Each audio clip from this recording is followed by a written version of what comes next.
이 시간 우리에게 주신 하나님 말씀 누가복음 14장 15절에서 24절까지 말씀입니다.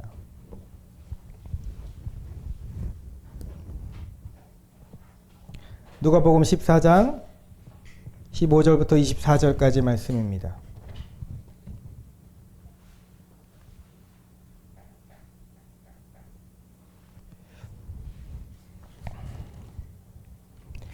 네, 저와 여러분이 한 절씩 교독하도록 하겠습니다.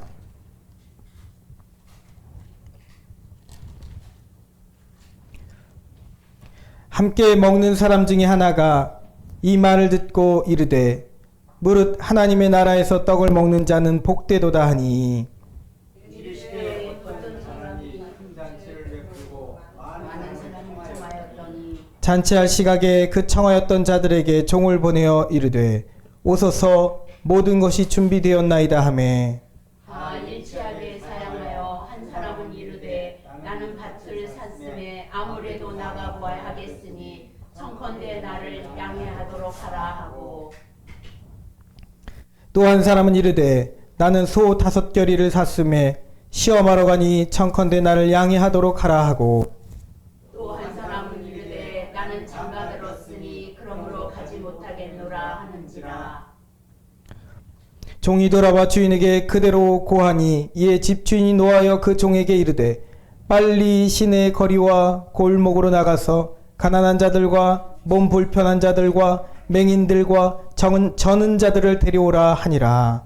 종이 이르되 주인이여 명하신 대로 하였으되 아직도 자리가 있나이다. 주인이 종에게 이르되 길과 산 울타리가로 나가서 사람을 강권하여 데려다가 내 집을 채우라. 내가 너희에게 말하노니 전에 청하였던 그 사람들은 하나도 내 잔치를 맛보지 못하리라 하였다 하시니라. 아멘. 네, 오늘 말씀의 제목을 함께 읽어보겠습니다.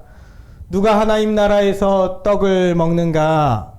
누가 하나님 나라에서 떡을 먹는가? 네, 오늘 말씀 제목입니다. 우리 모두가 하나님 나라 혼인잔치에 참여할 수 있게 되기를 축복합니다. 아멘. 오직 예수님을 믿음으로 가는 그 길은 끝까지 그 믿음을 지켜야지만 도달할 수 있습니다. 여러분 모두가 믿음을 지켜 천국잔치에 도달할 수 있게 되기를 소망합니다. 아멘. 그곳에서 우리는 초청받은 손님이 되기도 하고 같은 의미로 신랑 되신 주님의 신부가 되기도 하는 것입니다. 여기에 빠져서는 안 됩니다. 적어도 이 자리에 있는 우리 모두는 빠져서는 안 되죠. 네, 반드시 들어가야 될 것입니다. 그리고 먼 훗날이 아니라 네, 우리는 그저 생각해요. 그 천국잔치에 언제 들어갈까? 먼 훗날에 내가 죽을 때나 돼서야 주님 오실 날에 돼서야만 갈 것이다 라고 생각해서 너무 그 시간이 멀게 느껴지니까 현재의 삶과 약간 괴리감 있게 여기며 살아가는 것입니다. 그러니까 현재의 고난이 힘겹고 어렵고 오늘날에 살아가는 삶의 문제들이 당장 더 시급해 보이는 것처럼 그렇게 여겨집니다. 그러나 그렇지 않습니다, 여러분. 먼 훗날이 아닙니다. 지금 가야 합니다. 아멘. 믿으십니까? 아멘. 지금 가야 된다고요. 제가 지금 가야 된다고 하니 그러면 빨리 죽어서 천국 가자 이 말 하는 것이 아니죠. 주님의 부르심은 현재 진행형이라는 말입니다. 천국이라는 것은 먼 과거나 또 먼 미래가 아니라 바로 지금 나의 현재의 믿음으로 갈 수 있는 곳이라는 것입니다. 지금 내 현재의 믿음으로 침노당한다고 하는 것이 그렇게 주님 표현하셨죠. 천국은 침노당한다고. 현재 지금 바로 내게 있는 그 믿음으로 침노하는 것이 바로 천국인 줄 믿습니다. 오늘도 주님은 여러분들을 부르고 계십니다. 지금 나와 함께 동행하여 잔치자리에 가자고 부르고 계신 것입니다. 주님의 청함을 거부하지 않는 깨어있는 성도들 될 수 있기를 소망합니다. 아멘. 여러분 이런 경우가 있다고 생각해 보세요. 어떤 사람이 자녀의 결혼식 피로연을 크게 열었습니다. 준비했습니다. 결혼식에 올 손님들을 미리 다 청첩장을 돌렸습니다.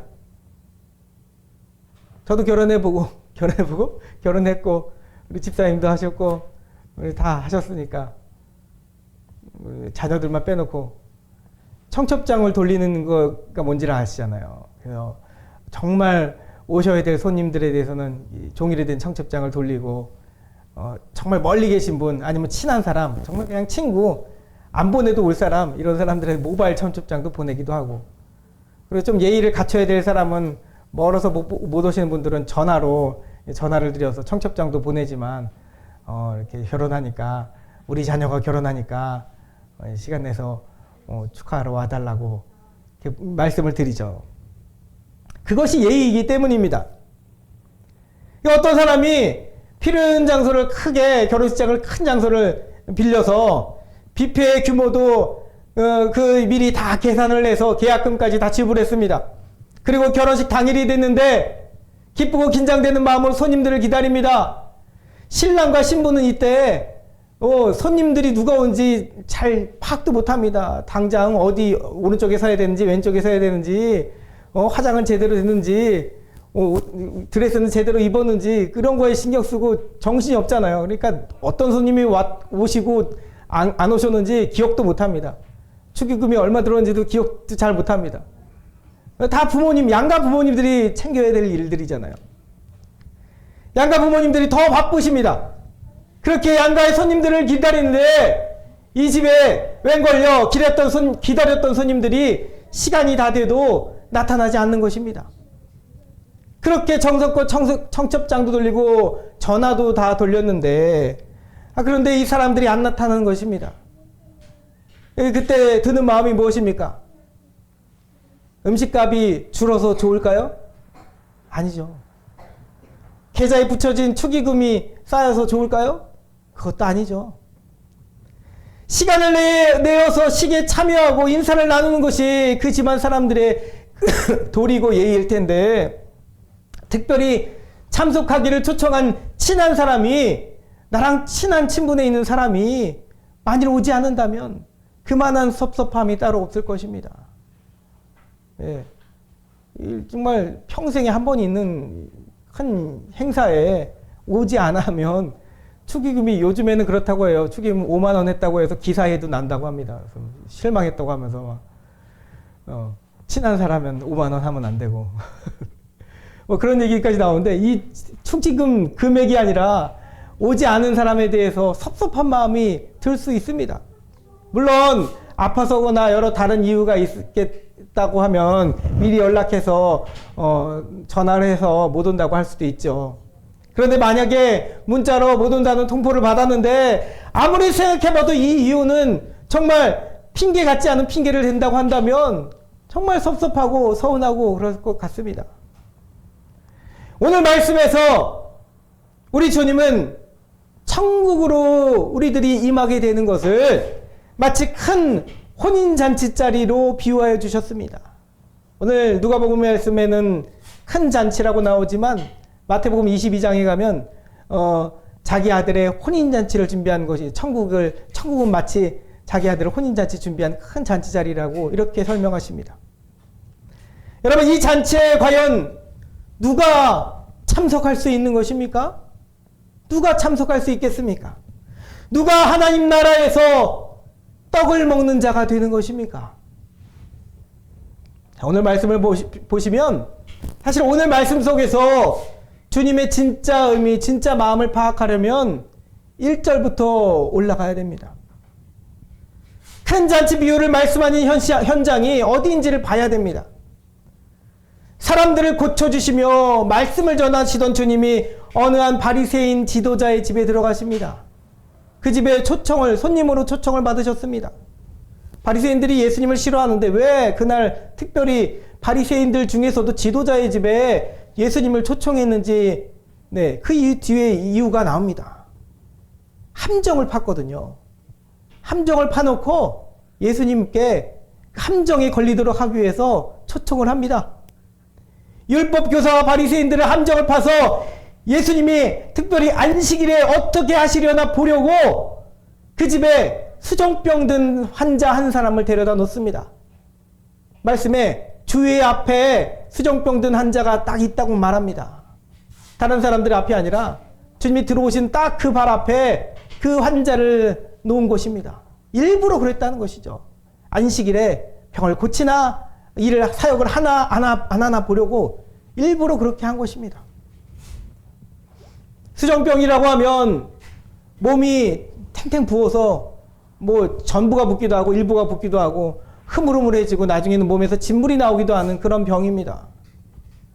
그래서 죄인 취급받는 병인자인데 그런 환자를 바리새인 그것도 지도자의 집에 초청했다는 것이 사실 말이 되지 않습니다.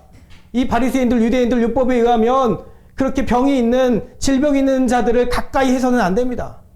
가까이 하면 병이 저주가 옮겨진다고 죄가 옮겨진다고 생각했기 때문이죠. 근데 특별히 하필 주의 앞에 이 사람을 놨다는 것은 주님에 대해서 시험을 하려고 일부러 그렇게 하고 지켜보려고 그랬다는 것입니다. 이 주인님 어떻게 하십니까? 이 사람들 율법에 얽매여 있는 사람들 보란 듯이 수정병 든 환자를 고쳐주십니다. 말끔하게 고쳐주십니다. 그러면서 오히려 이 사람들은 생각지도 못했던 잔치자리의 비유를 말씀하시는 것이죠. 먼저 잔치자리에는 높은 자리에 앉지 말라 하시며 자기를 높이는 자는 낮아지고 또한 자기를 낮추는 자는 높아지리라 말씀하십니다. 이는 단순한 겸손에 대한 교훈의 말씀이 아닙니다. 이 말씀의 의미가 무엇일까요?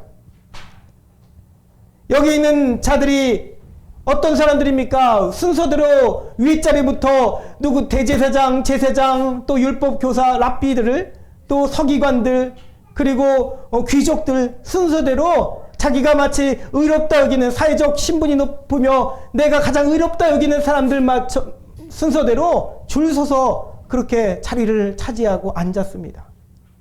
그랬더니 주님이 말씀하시는 거죠. 차라리 당신들 사람을 초청할 것이면 잔치자리에 초청할 것이면 가난한 자들을 초청하고 몸 불편한 자들을 초청하고 저는 자들 맹인들을 초청하여라 라고 말씀하십니다. 그러면서 바로 오늘 본문의 말씀을 시작하신 겁니다. 먼저 바리새인 한 명이 마치 이 큰 행사의 개회사처럼 말합니다. 무릇 하나님 나라에서 떡을 먹는 자는 복되도다. 예, 아멘 할 일입니다. 맞죠? 하나님 나라에서 떡을 먹는 자는 복됩니다. 자신이 무슨 말 하는지도 모르고 그렇게 외쳤습니다. 여러분, 이 말에는 어떤 의미가 담겨져 있습니까? 사실 이 사람이 이 말을 했던 이유는 이겁니다. 바리새인 지도자의 집에 초청된 자신들처럼 율법적으로 의롭고 죄 없는 자들은 결국 하나님 나라에 가서도 떡을 먹게 되는 모습을 상상하는 것입니다. 이렇게 아름다운 혼인잔치 자리에서 떡을 먹고 있는 우리들, 의로운 사람들처럼 그렇게 천국에서 우리들이 먹고 있는 모습을 상상하며 하늘나라에서도 떡을 먹게 되면 참 복된 것입니다 라고 말하며 그렇게 그 잔치 자리를 편 사람을 칭찬해주며 그거를 축복하는 그런 말을 한 것입니다. 자화자찬하는 것이죠. 자, 그런데 주님께서 말씀하시는 것입니다. 비유적으로 이런 말씀을 한 겁니다. 뒤에 있는 말씀을 크게 이렇게 말씀하신 것입니다. 누가 과연 그래 복된데 그러면 얘들아 누가 과연 하나님 나라에서 떡을 먹는 자가 될 것인가? 떡을 먹는 자가 되겠느냐? 적어도 너희들은 아니니라 라고 말씀하신 겁니다. 이 뒤에 있는 비유를 통해서 이 큰 한마디의 핵심의 말씀을 하신 겁니다. 비유의 말씀이 나오죠. 어떤 사람이 큰 잔치를 열었습니다. 혼인잔치입니다. 아까 제가 서문에 드린 것처럼 청첩장을 다 돌리고 잔치를 기다린 어느 부모의 심정으로 그때는 청첩장이 아니라 미리 다 종들을 보내서 사람들을 다 청합니다. 그래서 이 잔치 자리에 올 사람들은 이미 다 확정된 사람들입니다. 의로운 사람들이고 그 사회에서 특별히 어느 특권 계층의 지위가 있는 사람들을 다 초청했습니다. 종이로 청첩장을 돌리는 것이 아니라 사람들을 보내어서 꼭 와주세요. 아니면 직접 찾아가서 꼭 우리 잔치, 우리 아들이 결혼하니 꼭 와주세요 라고 확답까지 들었습니다. 이 사람은 확실히 올 사람들이란 말이죠. 그리고 오늘 말씀에 보면, 비유의 말씀에 보면 종들을 보냈습니다. 당일이 됐습니다. 잔치 음식이 다 준비되고 자리가 준비되고 다 화려하게 치장하고 다 끝났습니다. 잔치자리가 준비됐으니 이제 우리가 청했던 손님들을 불러오도록 모셔오도록 하여라고 해서 마지막으로 종들을 보냅니다. 이것은 이 사람들 다시 한번 오시겠습니까? 못 오시겠습니까? 확인하러 보낸 것이 아니라 당연히 올 사람들을 예의상 이제 준비가 다 됐으니 오세요라고 부르는 것입니다. 유대인들의 문화가 그랬답니다. 이미 청해진 사람들. 그러면 중동 유대 사회의 문화에 관례적으로는 청했고 확답을 했고 가겠다고 했으니 마지막으로 종들이 부르러 오면 당연히 가는 것이 예의랍니다. 큰 예의고 만약에 가지 않으면 이것은 그 주인을 욕되게 하는 것이랍니다. 자, 그런데 주님의 비유에서 어떤 일이 벌어집니까? 첫 번째 사람이 말합니다. 제가 얼마 전에 밭을 샀습니다. 밭을 샀는데 그 밭이 어떤지 나가서 봐야 되겠습니다. 그래서 잔치자에 못 가지니 양해해 주시기 바랍니다. 라고 말합니다. 양해해 달래요. 밭을 샀으니. 얼핏 생각해보면 그럴듯한 이유 같습니다. 왜 그러냐면 우리 생각과 다르게 중동사회에서 밭을 산다는 것은 쉬운 일이 아닙니다. 우리나라도 지금은 땅 사긴 것이 어렵잖아요. 다 주인들이 있는 땅들이기 때문에. 이제는 완전히, 그냥, 따로, 뭐라고 하죠? 갑자기 용어가 생각이 안 나네요. 공지가 아닌데요. 빈지도 아닌데요. 노는 땅. 뭐 나대지든 하여튼, 그런 노는 땅이 없기 때문에 사람들이 다 주인들이 있기 때문에 지금도 땅을 사기가 힘든데 유대 사회에서는 더 심했답니다. 지금도 그렇지만 중동사에서는 대부분의 땅들이 사막이고 광야이기 때문에 이 씨앗을 심어서 열매를 거둘 수 있는 땅이 별로 없습니다. 그래서 웬만한 땅들은 다 지명이 있는 것입니다. 누구의 땅, 누구의 땅, 다 이름들이 있는 것이죠. 그래서 나오미에게도 땅이 있었던 것처럼 자기 남편의 땅이 있었던 것처럼 자기 나름대로의 자신들의 집안의 땅들이 다 있는 것입니다. 그래서 그 땅을 사고 판다는 것은 쉽지 않은 일일 뿐더러 그 땅을 산다는 것은 길게는 몇 달이나 몇 년이 걸릴 일입니다. 그래서 이 땅이 벼은 잘 드는지 그리고 이 땅에서 곡식은 잘 자라는지 그것을 구체적으로 잘 봐야 된다는 것입니다. 배수는 잘 되는지를 다 봐야 된다는 것이죠. 그런데 오늘 말씀에 보면 당일에 말합니다. 결혼식 당일 돼서야 그때서야 뒤늦게서 저 못 갑니다. 땅을 샀는데 그 땅 보러 가야 됩니다. 이미 진작에 청함을 받았는데 그때 말할 걸 말하지 뒤늦게 와서야 말하는 것이죠. 그 중요한 밭을 사기 전 이미 오랜 시간 조사했을 텐데 그 밭을 샀으니 땅을 조사하러 간다는 것이 말이 안 된다는 것입니다. 그저 일부러 이 잔치를 준비한 주인에게 욕보이려고 하는 행동입니다. 욕보이는 거절이라고 말할 수 없습니다. 두 번째 사람 뭐라고 말하나요? 두 번째 사람은 소 5결이를 샀답니다. 소 5결이라고 하면은 5쌍입니다. 유대 사회에서 농사를 지을 때는 두 쌍의 소가 한 쌍이죠. 한 쌍의 소가 두 마리가 같이 가면서 가운데 쟁기를 같이 묶어서 가운데 쟁기를 끌고 가는 것입니다. 우리나라 소처럼 그렇게 크지 않고 좀 이렇게 좀 마른 그런 소리이기 때문에 두 마리 소가 같이 합을 맞춰서 걸음걸이를 맞춰서 쉴 때도 같은 시간에 쉬고 그렇게 해야 된답니다. 그래서 소를 시험하는 것이 아주 중요한 일인데 그런데 생각해보면 이것이죠. 소를 사는 사람이 시험도 안 해보고 소를 샀을까? 한 쌍의 소를 사는데 시험도 안 해보고 샀을까? 생각해보는 것입니다. 아니라는 것이죠. 이미 다 시험해보고 샀으면 그 소를 이미 다 시험해보고 샀다는 것이죠. 이 말도 핑계밖에 되지 않는다는 것입니다. 이 소를 사는 사람이 시험을 해봐야 되겠으니 잔치자리에 못 갑니다 라는 말은 거짓말이라는 것이죠. 핑계입니다. 가기 싫어서 욕보이는 거절이라는 것이죠. 마지막에 세 번째 사람은 더 심합니다. 이 무례함이 더 심합니다. 결혼해서 장가를 들었으니 못 간답니다. 물론 레위기 신명기 말씀에 의하면 나라에 전쟁이 일어나면 약혼한 사람 결혼한 사람, 약혼한 사람은 결혼식을 해야 되니 결혼한 사람은 1년 동안은 건드리지 않는답니다. 그 행복한 삶을 위해서, 결혼한 삶을 위해서 자녀도 가져야 되고 1년 동안은 그래서 건드리지 않도록 하는 것이죠. 그것을 율법으로 정했습니다. 그런데 지금 전쟁터인가요? 전쟁터가 아닙니다. 결혼식입니다. 결혼식이 몇 달 동안 며칠 동안 이루어지는 것도 아니잖아요. 잠깐 갔다 오면 될 것을, 아니면 자기 아내와 같이 가면 될 것을, 집안일이 있으니, 내가 결혼해서 장가들었으니 내 가족들 챙겨야 되니 결혼식 못 가겠습니다 라고 이번에는 양해를 구한 것도 아니고 못 가겠다고 말합니다. 여러분, 이쯤 되면 주인의 마음이 어땠겠습니까? 말도 안 되는 핑계를 대는, 그것도 친분이 있는 사람들, 이미 다 청함에 확답을 했던 사람들이 안 오겠다고 당일에 말을 한다면 화가 날 것입니다.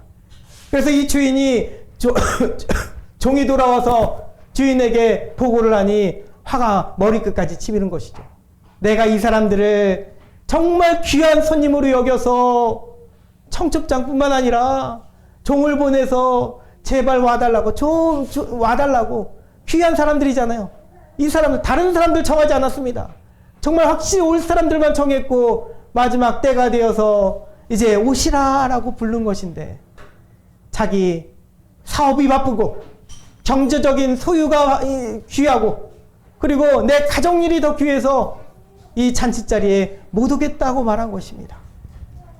여러분, 주인은 분노가 치밀었습니다. 그러나 여러분, 이 분노를 그 자리에서 그대로 발하지 않았습니다. 그리고 어떻게 하나요? 꾹 참았습니다. 일단은 꾹 참아요. 꾹 참고 오히려 이 분노를 은혜로 변화시켰습니다. 오늘 보세요. 이 분노는 오히려 은혜로 변화됩니다. 변화된 은혜에 어떤 일이 벌어지는지 보세요. 변화된 은혜에 누가 잔치자리에 실제로 참석하여서 떡을 먹는 자가 됩니까? 먼저는 이 큰 잔치자리에 떡을 먹게 되는 자들은 사회 특권계층이 아니고 왕족과 귀족이 아닙니다. 가난한 자들이었고 몸 불편한 자들이었고 맹인들이었고 저는 자들이었습니다. 주인이 종에게 말합니다. 너희들 빨리 시내에 가서, 거리에 가서, 골목으로 가서 가난한 자들과 몸 불편한 자들과 맹인들과 저는 자들을 데려오라. 바리새인 유대인들이 생각과는 달리 이들은 죄인 취급받는 연약한 자들입니다. 저주받아서 가난하고 장애가 있는 자들입니다. 그저 바리새인들 생각하기에는 안식일에 예수님 어떻게 하시려나 시험하려고 사용해 본 그런 죄인일 뿐입니다. 그런데 놀랍게도 그런 자들이 오히려 주의 말씀 속에서 주인의 잔치자리에 처음으로 들어간 사람이 되었습니다. 놀라운 일이죠. 더 나아가 두 번째, 큰 잔치자리에 참여해서 떡을 먹게 되는 자들은 지역의 경계를 넘어서 길과 산울타리가에 있던 나그네들이었습니다. 나그네라고 말하면 이방인입니다. 유대인이 아니라 저 사마리아에 있는 사마리아 사람들이고 더 멀리 더 얼굴이 까무잡잡한 이방인들이었습니다. 그들을 다 데리고 왔습니다. 종들이 말하는 것이죠. 몸 불편한 자들, 가난한 자들을 데려왔는데도 아직도 자리가 많이 남았습니다 라고 말하니 주인이 명령합니다. 그러면 길가로 산울타리가로 나가서 사람을 강권하여 데려다가 내 집을 채우라 라고 말씀하십니다. 네, 그렇게 말하는 것이 비유에서 이 경계 밖에 사람을 불러오라는 말은 나그네들, 이방인들을 말하는 것입니다. 23절에 강권하여 데려온다는 것은 억지로 강요하고 끌고 온다는 것이 아닙니다. 끝까지 설득하라는 말입니다. 실제로 우리가 강권하라는 말을 들을 때 뭔가 강요하고 하는 어떤 강하게 끌고 오는 어떤 이런 의미처럼 보이는데, 그래서 우리 자녀들 교회 데리고 올 때 막 혼내켜서라도 데려오잖아요. 그런 의미로 우리는 생각하는데 그런 의미가 아닙니다. 원래 원문의 원어적 의미로 보자면 끝까지 설득해서, 끝까지 참고 인내하고 설득해서 데려온다는 것입니다. 여러분, 은혜라고 밖에 말할 수 없는 것입니다. 이 사람들은 원래 어떤 사람들인가요? 본래 이 잔치자리에 청함을 받은 적도 없고요. 받을 자격도 없는 자들이었습니다. 그래서 세 번째, 결국 이 큰 잔치자리에 참여하여 떡을 먹게 되는 자들은 어떤 자들이나 종합하여 보면 은혜의 부르심에, 따라해 봅니다. 은혜의 부르심에 지금 아멘하는 자들이다. 네, 지금 아멘하며 나아가는 자들입니다. 사실 당시 바리새인들은 자신들과 같은 율법 잘 지키는 의로운 사람들이나 줄 서서 들어갈 수 있는 곳이라고 그렇게 생각했습니다. 그러나 하나님 나라의 잔치자리에서 떡을 먹게 되는 자는 본래 청함을 받을 자격이 있던 자들이 아니었습니다. 이는 유대인이 아니며 이방인입니다.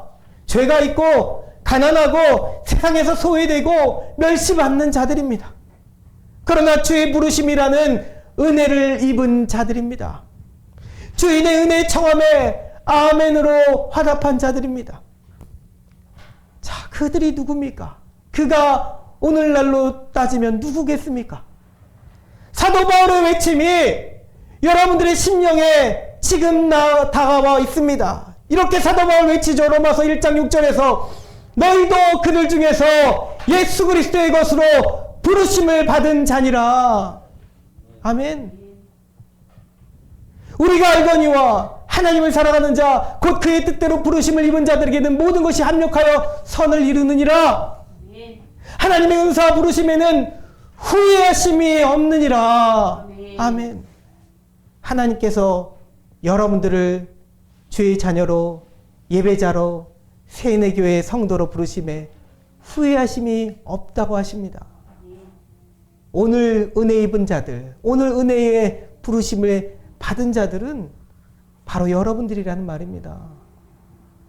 세상에 권위 있는 자들이 아니라, 세상에 어떤 정치인들이 아니라, 유명한 사람들이 아니라, 우리 소외되고 연약한 그런 모습으로 살아가고 있지만, 여러분 이 자리에 단순히 교회에 왔다는 것이 아니라 주님의 품 안에 주님의 부르시는 그 잔치자리의 부르심에 여러분들이 이미 다가와 있다는 사실에 여러분 감사하시기 바랍니다. 이것이 은혜입니다. 물론 아직 우리가 천국에 간 것은 아니지만 주님이 계신 그곳 모든 것이 천국인 줄 믿습니다. 생각해 보세요. 높은 지위에 있는 자들이 종이 와서 가난한 자들을 잔치에 초청합니다. 오늘 바로 당일이랍니다. 몸이 불편하여 그저 베데스다 연못에서 누가 나를 밀어줄 사람 없나 평생 기다리기만 했던 그런 사람을 잔치자리에 초청합니다. 눈이 어두워 길을 다닐 수 없는 그런 사람에게 잔치자리에 초청합니다. 안진방이에게 우리 잔치에 오라고 초청을 합니다. 유대인이 아닌 사마리아인이나 이방인에게 가서 초청을 합니다. 여러분 이 사람들이 모두 어떤 마음이 가졌겠습니까? 모두 어안이 벙벙했을 것입니다. 어찌 저와 같은 자를 초청하시나요? 저와 같은 죄인을 초청하시나요? 저는 초청장을 받은 적도 없습니다. 혹시 이름을 헷갈리신 것이 아닙니까? 저는 저 수원 사는 아무개가 아니라 오산 사는 아무개인데요. 헷갈리신 거 아닙니까? 그러나 여러분 주님은 바로 이런 사람들을 초청하셨습니다. 세리와 창녀와 죄인들의 친구로서 이 땅에 오신 주님은 디모데후서 1장 9절과 같은 말씀으로 오늘 우리에게 임하신 줄 믿습니다. 하나님이 우리를 구원하사 거룩하신 소명으로 부르심은 우리의 행위대로 하심이 아니요 오직 자기의 뜻과 영원전부터 그리스도 예수 안에서 우리에게 주신 은혜대로 하심이라. 아멘. 오늘 저와 여러분을 주님의 자녀로 삼으시고 예배자로 불러주신 것이 하나님의 은혜인 줄 믿습니다. 어찌 우리가 자격이 있었습니까? 우리는 혈통으로도 유대인이 아닙니다. 우리는 시작부터 죄인들이었습니다. 의롭지 않습니다. 그러나 주님은 부르셨고 우리는 못 모르고 성령의 이끌림에 따라 하나님의 이끌어주심에 따라 이 자리에 나와 주의 백성으로 살게 된 줄 믿습니다. 이것이 바로 은혜이고 갚을 수 없는 은혜입니다. 말씀을 맺습니다. 죄송합니다. 약 먹었어요. 걱정하지 마세요.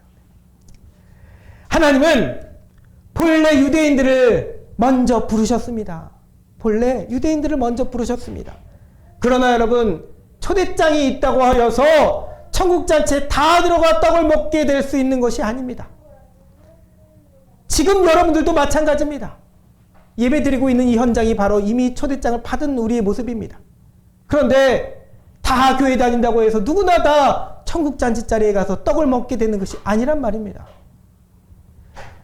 또한 비록 가난한 자, 몸 불편한 자, 이방인이었지만 은혜로 마련된 그 잔치 자리에 들어가는 자만이 떡을 먹게 될 줄 믿습니다. 내 일이 더 바쁘고 내 소유가 더 중요하고 내 가족 일이 천국보다 더 귀한 자에게는, 잘 들으십시오, 은혜가 아니라 무서운 심판이 기다리고 있습니다. 청함을 받는 자는 많되 택함을 입은 자는 적다라고 마태복음 22장 14절에서 말씀하지 않았습니까? 그러니 여러분, 주의 부르심에, 언제 부르심에? 오늘 지금 바로 당장 지금 부르심에 거룩한 예복을 입고 천국의 잔치자리에 지금 나아갈 수 있는 여러분 되시길 소망합니다. 아멘. 주님은 언제나 부르십니다. 초대장을 주셨고 주님이 때가 돼서, 그리고 지금 다른 날이 아니라 지금입니다, 지금 오세요 라고 부르실 때 아멘으로 화답하고 주님 앞에 나아가는 저 여러분 되기를 소망합니다. 이제 주님은 이 천국잔치 자리를 주인이 종에게 말하는 것이 아닌 화자와 청자를 완전히 바꾸십니다.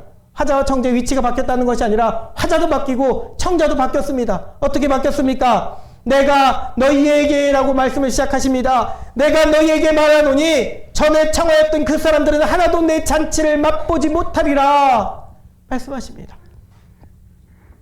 지금까지 종 한 명에게 너에게 라고 말씀하신 주인이 완전히 화자가 바뀌었습니다. 이 주인의 잔치가 아니라 이제부터는 예수님의 잔치입니다. 내가 너희에게, 바로 너희란 그 당시에 지금 말씀을 듣고 있는 바리새인들이며 제자들이며 오늘 말씀을 듣고 있는 우리 모두를 말하는 것입니다. 주님 말씀하십니다. 내가 너에게 말하노니 전에 청함을 받았던 사람들은 하나도 내 잔치에 들어오지 못하리라 말씀하시는 겁니다. 그러므로 전에 청함을 받았던 자들의 명단에 들지 않도록 주의하시기를 바랍니다. 여러분들이 청함을 받아놓고도 택함을 받지 못하는 자들이 되어서는 안 될 것입니다. 그러므로 은혜의 청함에 항상 영적인 두 눈을 부릅뜨고 깨어있는 우리가 되길 소망합니다. 또한 우리 역시 주의 종이 되어서 길가로 나가서 강권하여 천국의 잔치로 초청하는 자들에게 되기를 바랍니다. 아멘. 이 누가복음의 말씀은 선교적 메시지를 담고 있습니다. 그래서 오늘 주님이 하신 이 비유의 말씀도 선교의 메시지입니다. 오늘 우리에게 주시는 주님의 선교 메시지입니다. 어떻게 하시나요? 더욱 약한 자들을 초청하고 죄인들을 초청하고 멀리 있는 자들을 초청하라고 하십니다. 우리의 복음 전파의 지경을 넓히라고 하시는 겁니다. 이 말씀을 읽으면서 세연의 교회 또 저에게 주신 말씀 의미가 뭘까? 지난 여름에도 우리는 마을 어르신들을 초청하려고 했는데 한 분도 안 오셨잖아요. 오히려 하나님이 주신 마음으로 우리 중보자들을 초청했더니 그분들이 오셔서 아주 더 귀하고 아름다운 시간을 가졌습니다. 이 말씀을 읽는데 그때 일들이 기억나면서 주님께서 마음을 주시는 거예요. 우리가 병점역 가서 전도하는데 마치 이 깨진 독에다 물 붓는 것 같은 심정으로 할 때가 많아요. 그런데 그런 마음을 갖지 않아도 된다는 것입니다. 주님은 멀리 나가서도 전도하라고 하십니다. 우리가 나중에 그래도 여력이 되고 힘이 되면 하나님의 능력 주시면 우리도 선교하길 바랍니다. 해외 선교를 하기 바랍니다. 어찌하여? 양산동도 전도 다 못했는데 어떻게 해요? 아직 몇 사람 되지 않은데요? 그런데 주님은 그렇게 하라고 하십니다. 이 큰 잔치는 단순히 우리 세은의 교회를 여기 두신 이유는 양산동만이 아닙니다. 병점역만이 아닙니다. 주님의 지경을 야베스의 기도처럼 넓힐 수 있는 우리 세은의 교회 되기를 소망합니다. 그것이 주님의 마음이기 때문입니다. 말씀을 했습니다. 여러분들은 지금 예배드리는 우리들은 당연히 초청장 받고 우리는 처음 받았다고 여기는 우리들은 주님의 피로 쓰여진 이 천국 초대장을 얼마나 귀하게 여기고 계십니까? 나와 같은 갚을 수 없는 형편의 죄인을 자신의 영혼이 지워지지 않을 십자가의 피로 초청장을 쓰신 우리 하나님과 그 아들 예수님 앞에 그 예수님의 마음을 우리들은 얼마나 잘 알고 있습니까? 주님은 이 가난한 자를, 죄에 포로된 자를, 영적으로 눈먼 자를, 죄에 눌린 자를 은혜로 자유롭게 하신 줄 믿습니다. 아멘. 할렐루야. 아멘. 그분 앞에 아멘으로 지금 또 성교의 사명을 주실 때에 아멘으로 나아가는 우리 모든 성도님들 될 수 있기를 주님의 이름으로 축복합니다. 아멘. 기도드리겠습니다. 사랑과 은혜가 충만하신 하나님 감사합니다.